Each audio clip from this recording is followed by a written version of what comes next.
السلام علیکم ورحمۃ اللہ وبرکاتہ۔ محترم ناظرین، آج ہم جانیں گے سیون شریف کا واقعہ۔ زائرین جب سیون شریف آتے ہیں تو سب سے پہلے بودلہ فقیر رحمۃ اللہ علیہ کے دربار پر حاضری دیتے ہیں، پھر حضرت سقی لال شہباز قلندر کے روضے کی زیارت کرتے ہیں، اس لیے کہ بودلہ فقیر رحمۃ اللہ علیہ شہباز قلندر رحمۃ اللہ علیہ کے طالب خاص تھے۔ قلندر رحمۃ اللہ علیہ بھی آپ کے ساتھ بہت پیار کرتے تھے، یہ آپ کے خصوصی فیض سے سیراب ہوئے۔ یہی وجہ تھی کہ بودلہ رحمۃ اللہ علیہ بھی آپ کے عشق میں کھوئے رہتے اور رقص عشق میں مصروف رہتے تھے، اور وجد کی کیفیت میں مست و مست قلندر سخی لال شہباز قلندر رحمۃ اللہ علیہ دمادم مست قلندر کے نعرے بلند کرتے۔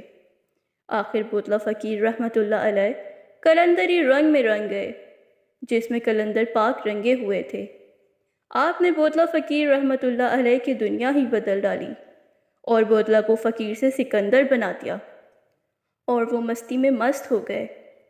یاد رہے کہ بودلہ فقیر رحمۃ اللہ علیہ سیون میں اپنے مرشد پاک کے حکم سے قلندر رحمۃ اللہ علیہ کی آمد سے پہلے آئے اور یہاں آ کر قدیمی قلعہ کے قریب ہی قیام کیا، جہاں آج کل آپ کا دربار ہے۔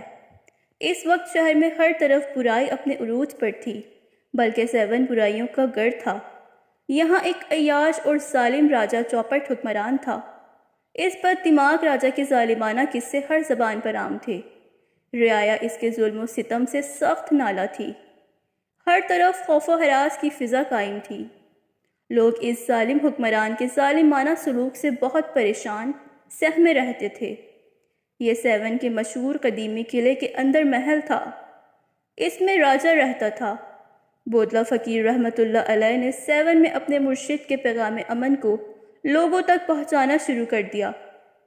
محسن انسانیت حضرت محمد صلی اللہ علیہ وسلم کی رسالت کے نور سے روشناس کرایا اور انسانیت کا درس دیا، امن کی شمع روشن کی۔ آپ رحمۃ اللہ علیہ رات کو عبادت کرتے اور صبح کو روزے رکھتے۔ ان کے اخلاق کی وجہ سے چوک در چوک آپ کے طالب بنتے گئے۔ یہ اپنے مریدوں کے ساتھ دونوں بازو بلند کر کے، ہاتھوں کے پنجے کھول کر اپنے مرشد سخی لال شہباز قلندر کو یاد کرتے اور بلند آواز میں نعرے لگاتے۔ ان مستانہ وار نعروں سے اکثر چوپٹ راجہ بھی آگاہ ہوتا رہتا۔ اس نے معلوم کیا کہ یہ کون ہے، تو اس کے حامیوں نے راجہ کو بتایا کہ یہ شہباز قلندر کا مرید خاص ہے اور مجذوب ہے، اس کو بودلہ کہتے ہیں۔ اے راجہ، جو اس آنکھ نے ظاہر دیکھا وہ پوشیدہ نہیں ہے، مگر کیا کہا جائے کہ تمہارے پاس وہ آنکھ بھی نہیں۔ راجہ چوپٹ نے حضرت سکندر بودلہ بہادر کو اپنے پاس بلوایا اور آپ سے مخاطب ہوا اور کہا کہ تم ہی بلند آواز میں نعرے لگاتے ہو، میں ان نعروں کی آواز قلعے میں سنتا ہوں۔ بودلہ نے جواب دیا، ہاں، میں ہی اپنی سنگت کے ساتھ اونچی آواز میں نعرے لگاتا ہوں۔ راجہ چوپٹ نے کہا، کیوں؟ بودلہ فقیر رحمۃ اللہ علیہ نے جواب دیا، میں اپنے مرشد کو یاد کرتا ہوں، کیونکہ میرا مرشد حضرت سائیں سخی لال شہباز قلندر ہے۔ یہ کہہ کر بودلہ پر مجذوبی کیفیت طاری ہو گئی اور بلند آواز میں راجہ چوپٹ کے سامنے نعرے لگانے شروع کر دیے۔ راجہ نے مجذوب سکندر بودلہ بہادر سے کہا کہ تو قلندر شہباز کا نام لینا چھوڑ دے اور نہ ہی اس کا نام لے کر بلند آواز میں نعرے لگایا کر۔ یہ سنتے ہی بودلہ نے بلند آواز میں کثرت کے ساتھ نعرے پہ نعرہ لگانا شروع کر دیا، اور اس پر راجہ کو بہت غصہ آیا اور حکم دیا کہ فوراً بودلہ کو ذبح کر کے اس کا گوشت پکایا جائے اور پھر کھایا جائے۔ ایک ظالمانہ اقدام تھا۔ گوشت کو پسند نہ کرنے والی قوم کا راجہ چوپٹ ہی اپنے ہم خیالوں کو گوشت کھانے کا حکم دے رہا تھا، مگر گوشت کھانے والے وحشی درندوں کو صرف خوشی اس بات کی تھی کہ وہ قلندر کے مرید خاص اور اس کے عاشق کا گوشت کھا رہے ہیں۔ ادھر قلندر کو اس بات کی خبر ہوئی تو آپ بودلہ کی یاد میں دمال ڈالتے ڈالتے مجذوبی حالت میں پکارتے تھے۔ آپ جب بھی بودلہ کو پکارتے وہ فوراً اپنے مرشد کے قدموں میں پہنچ جاتا، مگر اس بار یوں ہوا کہ جیسے ہی قلندر نے بودلہ کو بہت اونچی آواز میں پکارا تو قلعے میں پوشیدہ بودلہ کے قاتل بودلہ کا گوشت پکانے والے اور کھانے والوں کی حالت خراب ہو گئی۔ جو بودلہ کا گوشت کھا چکے تھے ان کی حالت عجیب و غریب، موت کا ڈر، ان کو ڈکاریں آ رہی تھیں، سانس میں رکاوٹ، دم ٹوٹنے کا خطرہ، پیٹ پر کھجلی، جلد جسم نیلا اور شکم میں آگ، ہاتھ پاؤں ٹھنڈے، معدے میں تناؤ اور موت کے خوف میں مبتلا، بس ان کا برا حال تھا۔ چوں چوں قلندر بودلہ کو بلند آواز سے پکارتے، جیسے جیسے گوشت کھانے والوں کے پیٹوں کو پھاڑتی ہوئی بودلہ کے جسم کی بوٹیاں ان کے منہوں سے نکل کر اڑتی ہوئی قلندر کے پاس جمع ہونا شروع ہو گئیں، اور جو بوٹیاں ہانڈیوں میں بچ گئی تھیں وہ بھی ہانڈیوں سے نکل کر اڑتی ہوئی قلندر کے قدموں میں پہنچ گئیں، تو ایک انسانی جسم کی صورت اختیار کرنے لگیں اور آہستہ آہستہ بودلہ کی شکل میں تبدیل ہو گئی۔ بودلہ اپنے مرشد کے سامنے صحیح سلامت با ادب کھڑے ہو گئے۔ قلندر نے راجہ چوپٹ کو بلوایا اور اس کو دکھایا کہ میرے عاشق بودلہ کو تم نے ذبح کر کے اپنے ساتھیوں کو اس کا گوشت کھلا دیا، مگر اب غور سے دیکھ، یہ بودلہ زندہ ہے۔ راجہ یہ سب کچھ دیکھ کر شرمندہ ہو گیا، وہ گھبرا گیا اور پریشان ہو گیا۔ اس نے معذرت کرنا مناسب نہ سمجھا، بلکہ بودلہ کو قتل کروا کر وہ مغرور ہو گیا۔ راجہ نے قلندر اور قلندر کے مریدوں پر بے حد الزام تراشی کی۔ اس نے قلندر سے کہا کہ میں نے بودلہ مجذوب کو اس لیے قتل کروایا تھا کیونکہ میرے قلعے کی ایک دیوار میں کھڑکی ہے جو باہر کی طرف کھلتی ہے۔ میری ایک بیٹی ہے جو اس کھڑکی میں بیٹھ کر روزانہ اپنے لمبے بالوں کو سنوارتی اور سنگار کرتی تھی۔ اس کھڑکی کے سامنے وہ بودلہ مجذوب نے ڈھیرا لگایا ہوا تھا۔ یہ میری بیٹی پر عاشق ہو گیا۔ جب مجھے اس بات کا پتہ چلا تو میں نے اس رسوائی سے بچنے کے لیے اس کو قتل کروا دیا۔ قلندر نے بدبخت راجہ کی طرف مخاطب ہو کر کہا، تمہیں اس ظالمانہ کارروائی کی سزا بھگتنا پڑے گی۔ یہ سنتے ہی وہ پلٹا، آپ کو دھمکیاں دیتا ہوا اپنے مضبوط ترین قلعے میں چلا گیا۔ آپ نے فرمایا، اے راجہ تو میری پرواز اور میری عقل و فہم سے بہت دور ہے۔ اے راجہ، میرے ہر عمر میں تو نے دیکھا وہی، میرے قہر میں سچ جان، وہی میرے شہر میں ہے، کوئی بھی حجت و تکرار نہیں ہو سکتا۔ نامراد راجہ کے چلے جانے کے بعد آپ نے اپنا کاسہ الٹ کر دیا۔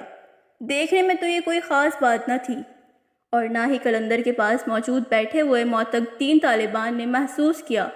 کچھ دیر بعد پورے شہر سیون میں شور مچا کہ راجہ چوپٹ کا قلعہ الٹ گیا ہے، کوئی شے نہیں بچی، سب کچھ تباہ و برباد ہو گیا اور راجہ کا نام و نشان صفحہ ہستی سے مٹ گیا۔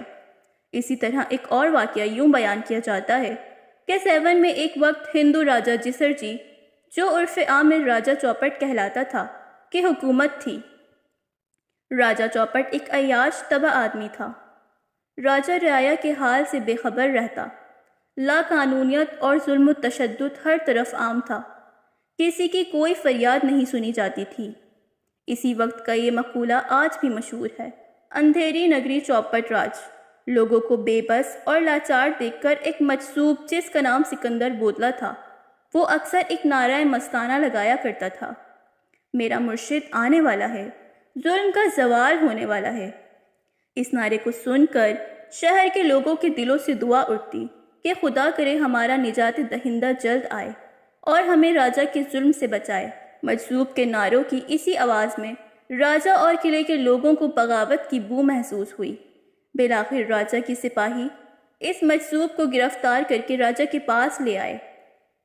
راجہ نے سکندر بودلہ کو قید کروا دیا، لیکن قید خانے میں بھی اس کے فلک و شگاف نعرے بند نہ ہوئے، تو سکندر بودلہ پر تازیانوں کی بارش کر دی گئی، لیکن وہ یہی کہتے رہے، میرا مرشد آنے والا ہے۔ سندھ میں داخل ہونے کے بعد جب حضرت شہباز قلندر نے کسی ایک جگہ مستقل سکونت اختیار کرنے سے پہلے ارد گرد علاقوں میں تبلیغی دوروں کا آغاز کیا، وادی مہران کے مختلف علاقوں کو فیضیاب کرنے کے بعد حضرت لال شہباز قلندر سیوستان یعنی سیون میں مقیم ہوئے۔ لال شہباز قلندر اور ان کے ساتھیوں نے جس میدان میں پڑاؤ ڈالا تھا، اس کے قریب ایک بستی میں شراب و شباب کی خرید و فروخت ہوتی تھی۔ درویش کے پڑاؤ کی وجہ سے اس بستی کے مکینوں نے خوف محسوس کیا اور راجہ کے پاس جا کر ان کی شکایت کی۔ ان لوگوں کی ترگوئی سن کر راجہ غصے سے تلملا اٹھا۔ اس نے بہت مغرور لہجے میں اپنے گودوال کو حکم دیا کہ ان مسلمان فقیروں کو بے عزت کر کے اس کی ریاست سے نکال دیا جائے۔ راجہ جیسر جی کے سپاہی گدڑی پوشوں کے خیمے میں داخل ہوئے اور انہیں حاکم سیوستان 7 کا حکم سنایا۔ گدڑی پوشوں نے کہا کہ ہم صرف اپنے مرشد کے حکم کی پابندی کرتے ہیں، اگر تمہیں کچھ کہنا ہے تو ان سے کہو۔ راجہ جیسر جی کے سپاہی اس حالت غضب میں قلندر شہباز رحمۃ اللہ علیہ کے خیمے کی طرف بڑھے، مگر وہ اندر داخل نہیں ہو سکے۔ سپاہیوں کو ایسا محسوس ہوا جیسے ان کے پیروں کی طاقت سلب ہو چکی ہے اور وہ اپنے جسم کو حرکت دینے سے قاصر ہیں۔ پھر جب سپاہیوں نے واپسی کا ارادہ کیا تو ان کی ساری طاقت بحال ہو گئی۔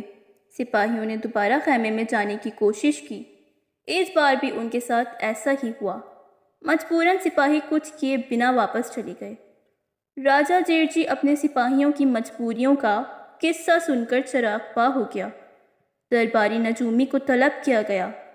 درباری نجومیوں نے راجہ جیر جی سے عرض کیا، ذائچے بتاتے ہیں کہ ایک شخص حدود سلطنت میں داخل ہوگا اور پھر وہی شخص اقتدار کے ساتھ ساتھ آپ کی زندگی کے لیے بھی ایک سنگین خطرہ بن جائے گا۔ شاید وہی شخص ہے جس کے ایک مجذوب شاگرد کو آپ نے قید میں ڈال دیا ہے۔ نئی چال سوچی گئی، پھر جواہرات اور اشرفیوں سے بھرا ہوا خان لے کر شہباز قلندر رحمۃ اللہ علیہ کی خدمت میں پیش کیا گیا کہ اسے قبول فرمائیں اور کسی دوسری جگہ قیام فرما لیں۔ آپ رحمۃ اللہ علیہ نے حکم دیا کہ ان جواہرات کو آگ میں ڈال دو۔ خدمتگاروں نے اپنے مرشد کے حکم کے مطابق خان اٹھا کر آگ میں ڈال دیا۔ دیکھتے ہی دیکھتے ایک شعلہ سا بھڑکا اور واقعی تمام ہیرے جواہرات اور سونے کے ٹکڑے کوئلے اور لکڑی کی طرح آنکھ میں جل کر خاک ہو گئے۔ آپ رحمۃ اللہ علیہ نے نہایت پرجہان لہجے میں فرمایا، اپنے راجہ سے کہہ دینا کہ ہم یہاں سے واپس جانے کے لیے نہیں آئے۔ اگر حاکم 7 اپنی سلامتی چاہتا ہے تو خود یہاں سے چلا جائے۔ وزیر دوبارہ حاکم 7 کی خدمت میں پہنچ اور اس نے لالو جواہر کے راکھ ہو جانے کا پورا واقعہ سنایا تو راجہ جیر جی اور زیادہ غضبناک ہو گیا۔ حضرت شہباز قلندر رحمۃ اللہ علیہ نے قلعے کی جانب رخ کرتے ہوئے فرمایا، بودلہ اب تم ہمارے پاس چلے آؤ۔ سکندر بودلہ جو راجہ جیر جی کی قید میں تھے، وہ کئی مہینوں سے دردناک سزائیں برداشت کر رہے تھے۔ ادھر شہباز قلندر کی زبان مبارک سے یہ کلمات ادا ہوئے اور ادھر بودلہ کا جسم اچانک زنجیروں سے آزاد ہو گیا۔ بودلہ ابھی اسی حیرانی میں تھے، یکایک زندان کا دروازہ کھل گیا۔ بودلہ کو اپنے مرشد کی آواز سنائی دی۔ بودلہ سمجھ گئے کہ یہ اللہ کی مدد کے سوا کچھ نہیں۔ انہوں نے بے اختیار نعرہ لگایا، میرا مرشد آ گیا، میرا مرشد آ گیا۔ شدید زخمی ہونے کے سبب بودلہ تیزی سے اٹھے اور قید خانے سے باہر کی جانب دوڑنے لگے۔ آخر اس میدان میں پہنچ گئے جہاں لال شہباز قلندر اور ان کے ساتھیوں نے قیام کیا ہوا تھا۔ بودلہ سے مل کر لال شہباز قلندر نے اپنے مریدوں کو بتایا، یہی تمہارا بھائی بودلہ ہے، اسے حاکم 7 نے ناحق ستایا ہے، انشاءاللہ وہ ظالم بہت جلد اپنے عبرتناک انجام کو پہنچے گا۔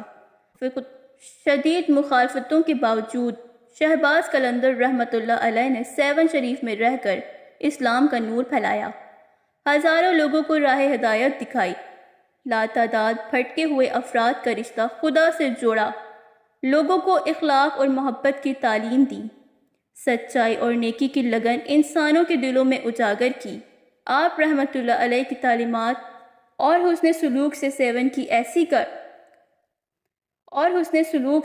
کی ایسی کایا پلٹی کہ بہت ہی بڑی تعداد میں غیر مسلموں نے اسلام قبول کر لیا۔ لال شہباز قلندر رحمۃ اللہ علیہ کی وجہ سے راجہ کو اپنا اقتدار خطرے میں نظر آ رہا تھا۔ آخر حاکم 7 نے اپنے علاقے کے کچھ جادوگروں کو طلب کر کے ان سے مسلمان درویش سے مقابلے کا کہا، لیکن 7 کے سائروں نے مقابلے سے پہلے ہی اپنی شکست تسلیم کر لی تھی کہ انہیں ہرانا ہمارے بس کی بات نہیں ہے۔ البتہ جادوگروں نے راجہ کو مشورہ دیا کہ اگر کسی طرح مسلمان درویشوں کی شکم میں حرام غذا داخل کر دی جائے تو اس کی ساری روحانی قوت زائل ہو جائے گی اور پھر ہمارے جادو کی طاقت اس پر غالب آ جائے گی۔ راجا نے ایک روز کسی حرام جانور کا گوشت پکوایا اور کئی خوان سجا کر مسلمان درویش کی خدمت میں بھیج دیے۔ جب یہ خوان حضرت شہباز قلندر رحمۃ اللہ علیہ کی خدمت میں پیش کیا گیا تو اسے دیکھتے ہی شیخ کا رنگ متغیر ہو گیا اور آپ نے یہ کہہ کر کھانے سے بھرا ہوا خوان الٹ دیا، ہمارا خیال تھا کہ وہ ظالم اتنی نشانیاں دیکھنے کے بعد راہ راست پر آ جائے گا، مگر جس کی تقدیر میں ہلاکت و بربادی ہی لکھی جا چکی ہو اسے اللہ کے سوا کوئی نہیں ٹال سکتا۔ مرشد کے اس عمل سے خادم پر لرزہ طاری ہو گیا، پھر دوسرے ہی لمحے زمین بھی لرزنے لگی۔ سیون شدید زلزلے کی لپیٹ میں تھا، زمین نے 2-3 کروٹیں لیں اور طاقت و اقتدار کا سارا کھیل ختم ہو گیا۔ ادھر شیخ کے سامنے خوان الٹا پڑا تھا اور ادھر راجہ جیرجی کے قلعے کی بنیادیں الٹی ہو گئی تھیں۔ حضرت قلندر لال شہباز رحمۃ اللہ علیہ 649 ہجری میں سندھ تشریف لائے اور اسی شہر سیون میں آخر وقت تک رہے۔ حضرت لال شہباز قلندر رحمۃ اللہ علیہ نے تقریباً 103 برس، بعض تذکروں کے مطابق 112 برس کی عمر پائی۔ آسمانی ولایت کا یہ شہباز اور سیون اور سندھ کے گرد آپ رحمۃ اللہ علیہ کا مزار سیون شریف میں ہے۔ دعا ہے کہ اللہ تعالی ہمیں اپنی ذات سے سچا لگاؤ اور تعلق نصیب فرمائے، آمین ثم آمین۔